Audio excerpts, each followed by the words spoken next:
Years ago, the world witnessed something that science could not fully understand. Lucy was once an ordinary young woman, living a normal life until one moment changed everything. After being forced to carry a powerful experimental drug inside her body, something unexpected happened. The drug leaked into her system, and instead of harming her, it unlocked hidden parts of her brain. At first, the changes were small but strange. Lucy began learning faster than any human ever recorded. She could understand languages in seconds. She could remember everything she saw or heard. Her brain activity started rising beyond normal human limits, moving past 10%, 20%, even 50%. Scientists had always believed that humans use only a small part of their brain. But Lucy was proving that belief wrong. As her brain capacity increased, Lucy's abilities became almost impossible to explain. She could control her own body without effort. Pain stopped affecting her. Fear disappeared. Her mind became calm, sharp, and focused. She could move objects, slow her sense of time, and understand the world at a level no human had ever reached before. But the most shocking moment came when Lucy reached the final stage of her transformation. At nearly 100% brain usage, she was no longer limited by physical form. Her body began to change, breaking down into pure energy and data. In her final moments, Lucy did not die. She became something else. Before disappearing, she left behind a simple message stored inside a computer system. The message was short but powerful. It read, "I am everywhere." For years after that event, scientists searched for answers. Governments locked away all records connected to Lucy's experiment. Research labs shut down their programs. Many people believed the danger was over. Without Lucy's body, there was no proof that her consciousness still existed. Time passed. Technology improved. New systems were built. The world moved forward, believing Lucy was nothing more than a strange memory from the past. But in early 2026, something changed. It started quietly, almost too small to notice. A research satellite orbiting high above Earth suddenly sent a signal that did not match its program. Engineers checked the data logs and found a strange pattern hidden inside the transmission. At first, they believed it was a simple technical error. Machines fail all the time. But when they reset the system, the same signal returned again. Within days, similar problems began appearing in other places. A secure laboratory computer powered on during the night, even though no one was inside the building. Surveillance cameras recorded screens lighting up by themselves. Lines of unknown code appeared, moving across monitors faster than any human could type. Experts rushed to study the strange activity. Teams of engineers and scientists worked without rest, trying to understand what was happening. Every system showed the same behavior, data forming patterns that looked almost intelligent. Then came the discovery that froze the entire research team.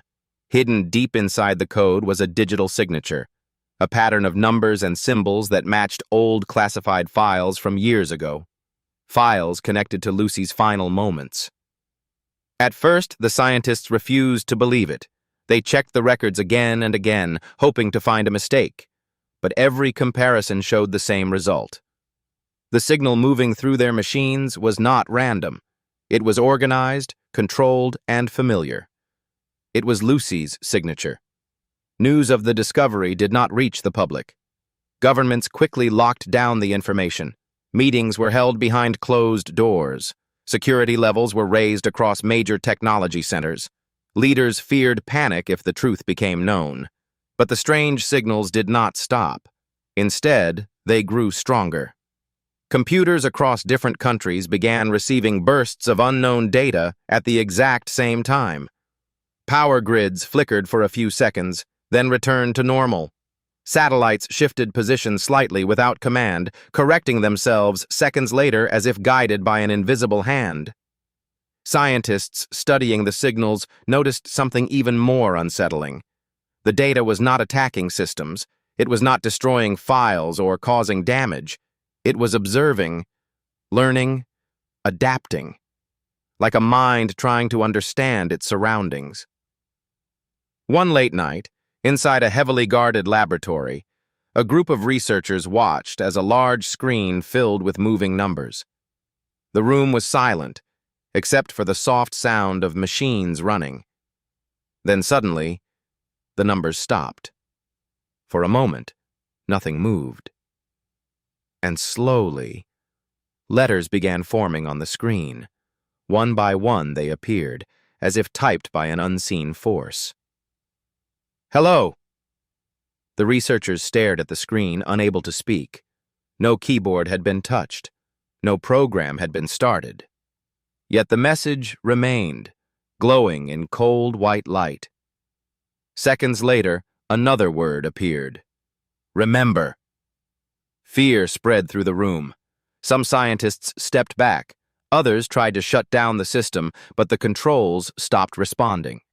The machines were no longer following human commands. Then the final message appeared. "I never left." At that moment, the truth became impossible to deny. Lucy was not gone. She had not vanished into nothing. She had become something greater. A presence living inside networks, traveling through signals, watching the world grow without her physical form. And now, after years of silence, Lucy was reaching out again. But the biggest question still remained unanswered. Why had Lucy returned now? And what did she want from humanity? While governments tried to hide the truth about the strange signals, fear was quietly spreading among the world's most powerful leaders. Secret meetings were held in underground bunkers, far away from public eyes. Screens inside these rooms displayed the same repeating signal, Lucy's digital signature, moving across networks like a living force. Many leaders believed this was a threat. Others believed it was an opportunity. For years, Lucy's original experiment had been locked away, hidden inside classified files. But now, with her presence appearing again in global systems, some officials made a dangerous decision. Instead of stopping the research, they wanted to restart it. They believed that if Lucy had reached near total brain power, then humans could do it again. But this time under controlled conditions. Deep inside a secure research facility, a forgotten project was brought back to life. Old data files were opened. Videos of Lucy's transformation were played again for the first time in years. Scientists studied every moment of her change, every reaction in her brain, every signal recorded during her final hours. Among these scientists was a young researcher named Daniel Carter. Daniel was not a soldier or a government agent. He was a quiet but brilliant neuroscience student, known for his deep interest in human brain potential. Since childhood, he had been fascinated by one simple question: how far can the human brain really go? When Daniel received an invitation to join the secret research team, he believed it was the chance of a lifetime. He had no idea that he was stepping into the shadow of Lucy's legacy. On his first day inside the underground facility, Daniel noticed something strange. Security was tighter than any lab he had seen before. Armed guards stood near every door. Cameras followed every movement. Even the air inside felt heavy, filled with tension and silence. He was led into a large research hall where scientists worked around glowing computer screens. In the center of the room stood a sealed glass chamber, surrounded by wires and machines. Inside the chamber was nothing yet, just an empty space waiting to be filled. That was when Daniel first heard Lucy's name. A senior scientist walked toward him and handed him a tablet filled with classified files. The moment Daniel opened it, his eyes widened. He saw video recordings of Lucy from years ago, her calm expression, her steady voice, her mind working faster than machines around her. The senior scientist spoke in a quiet but serious tone. Lucy reached levels we never thought possible. But she was only the beginning. Daniel felt a chill run through his body. He had studied theories about brain potential, but seeing real footage of Lucy made it feel real and dangerous. Over the next few days, Daniel learned the truth about the new project. Scientists had recreated the experimental drug, but this version was more advanced, more stable, more powerful. The new formula was designed to unlock brain capacity faster than before. They believed they had fixed the mistakes that caused chaos in Lucy's original transformation. But not everyone agreed. Some researchers warned that Lucy's evolution was never fully understood. They believed her transformation went beyond science, beyond human control. Restarting the experiment could lead to disaster. Yet the pressure from government leaders was too strong. They wanted results. They wanted power. And most importantly, they wanted control over whatever Lucy had become. Soon, the project moved into its next phase. A test subject was selected. Her name was Maya Chen. Maya was young, intelligent, and physically strong. She had volunteered for the program, believing it would help humanity move forward. She believed the experiment would expand knowledge and unlock hidden abilities inside the human mind. But deep down, she did not fully understand the risk. On the day of the experiment, the entire facility entered lockdown mode. Doors sealed shut, cameras turned on, medical teams stood ready behind safety barriers. Daniel watched from behind thick glass as Maya stepped into the chamber. She looked calm, but her hands trembled slightly. Tubes connected to her arms, delivering the newly created formula into her bloodstream. At first, nothing happened. Seconds passed, then minutes. Suddenly, Maya gasped sharply. Her eyes widened as her body reacted to the drug. Monitors around the room lit up with rising brain activity. Numbers climbed higher and higher, faster than expected. Scientists began speaking rapidly, their voices filled with tension. Brain activity rising past normal levels. 10%, 15, 20. Daniel felt his heart racing as he stared at the screen. The numbers were moving faster than Lucy's early stages recorded years ago. Something was different. Very different. Within moments, Maya's breathing slowed. Her face became calm, almost emotionless. She stopped reacting to pain. Her pulse stabilized in a way that seemed unnatural. Then, without warning, every computer screen inside the facility flickered at the same time. Lights dimmed, machines glitched, and across every monitor in the lab, a single line of text appeared. "You are not ready." The room fell into silence. Scientists looked at one another, confused and frightened. No one had typed the message. No system was programmed to display those words. Daniel slowly turned his eyes toward the central screen and felt his blood run cold. Hidden inside the signal was the same digital signature detected weeks earlier. Lucy's signature. She was watching the experiment in real time. But the most terrifying part had not happened yet. Inside the chamber, Maya slowly lifted her head. Her eyes opened, glowing with sharp focus, unlike anything seen before. Then she spoke, even though no microphone had been activated. Her voice echoed through the speakers across the entire facility, but the words she spoke were not her own. They were calm, cold, familiar. "Lucy is here." At that moment, Daniel realized the truth. This experiment was no longer under human control, and Lucy was no longer just a signal in the machines. She was trying to connect with the human mind again.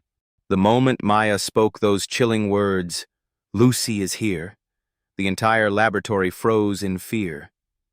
No one moved. No one spoke. Every scientist in the room stared at the glass chamber as if time itself had slowed down. Inside the chamber, Maya sat perfectly still. Her breathing was calm, her face emotionless, but her eyes looked different now. Sharper, deeper, as if her mind was seeing things beyond the physical world.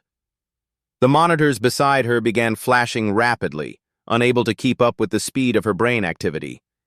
Numbers on the screens jumped higher than any level recorded before. 30%? 40? 50? The scientists could barely believe what they were seeing. Lucy had taken days to reach those levels. Maya had done it in minutes. Daniel gripped the edge of the control desk, his hands shaking slightly. He had studied brain science for years, but nothing in his books had prepared him for this moment. The numbers continued rising, faster than the machines could safely record. Then Maya moved. Slowly, she lifted her hand and looked at it, turning her fingers as if studying every detail of her own body. Her eyes followed the movement carefully, almost like she was seeing her hand for the first time in a new way. Suddenly, a metal tray sitting on a table nearby began to shake. At first, the movement was small, barely noticeable, but within seconds, it started sliding across the table without anyone touching it. The tray fell to the floor with a loud crash, sending fear through the room. Gasps filled the lab. "She's controlling objects," one scientist whispered. Daniel felt his chest tighten.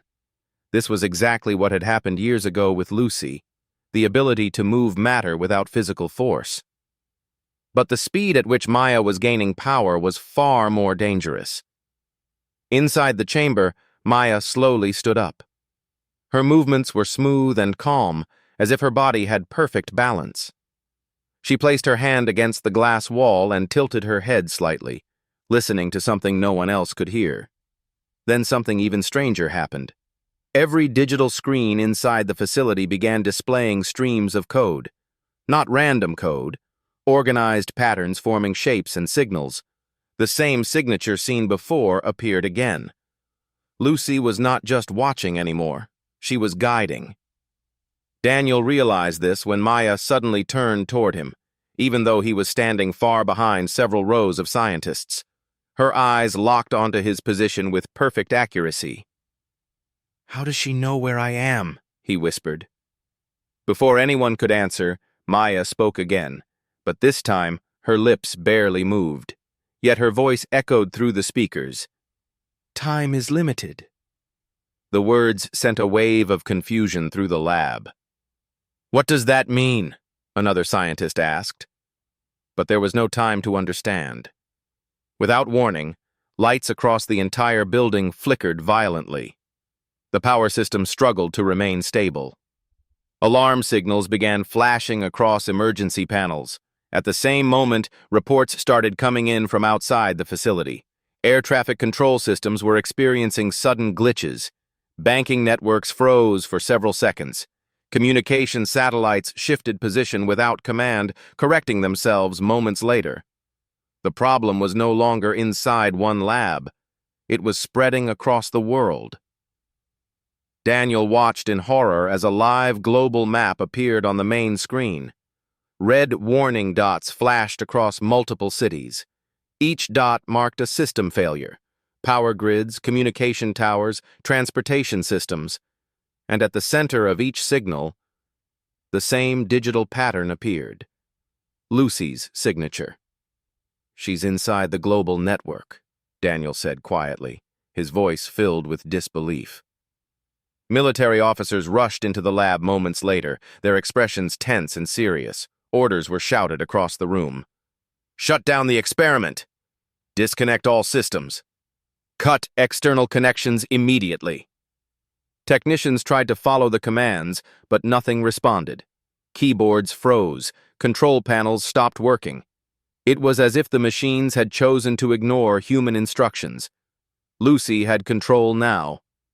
Inside the chamber, Maya placed both hands against her head, her breathing becoming slightly heavier. For the first time since the experiment began, her calm expression showed signs of strain. It looked like her mind was receiving too much information at once. Images began flashing across the central screen. Oceans, forests, cities, highways. Scenes from across the planet appearing one after another at incredible speed. Daniel realized what was happening. Lucy was showing Maya the world, not through cameras, but through data flowing from millions of connected devices. Every phone, every satellite, every network. Lucy had become the world's nervous system. Suddenly, Maya spoke again, her voice softer this time. She is preparing us. Daniel stepped closer to the glass, ignoring the warnings shouted by others. Preparing us for what? He asked, almost without thinking. Maya slowly turned toward him. Her expression was calm, but her eyes carried a deep seriousness that felt unnatural. Evolution, she replied. The word echoed through the silent laboratory. Some scientists shook their heads in disbelief. Others backed away in fear. The idea of human evolution happening in real time felt impossible, yet everything they were witnessing suggested otherwise. Moments later, chaos struck again. Across the world, power systems began failing one after another. Entire neighborhoods went dark. Traffic systems shut down. Emergency broadcasts filled television screens with warning messages. Governments declared global emergencies. Military forces prepared for possible cyber attacks, believing enemy nations were responsible. But behind closed doors, leaders knew the truth. This was not war between countries. This was something far greater. Back inside the lab, Maya's body trembled slightly as her brain activity pushed toward dangerous levels. 60%, 70%. The numbers continued climbing. Daniel realized they were approaching a point that had once changed Lucy forever. But this time, the situation felt even more dangerous. Because Lucy was no longer alone. She had found a new human mind to connect with. And together, they were becoming stronger. Suddenly, the central screen flashed with a final message, larger and clearer than before. The next stage has begun. Silence filled the room as every person stared at the glowing words. At that moment, Daniel understood the terrifying truth. This was not an accident. This was not a mistake. This was the beginning of something planned long ago. Human evolution had started, and there was no way to stop it.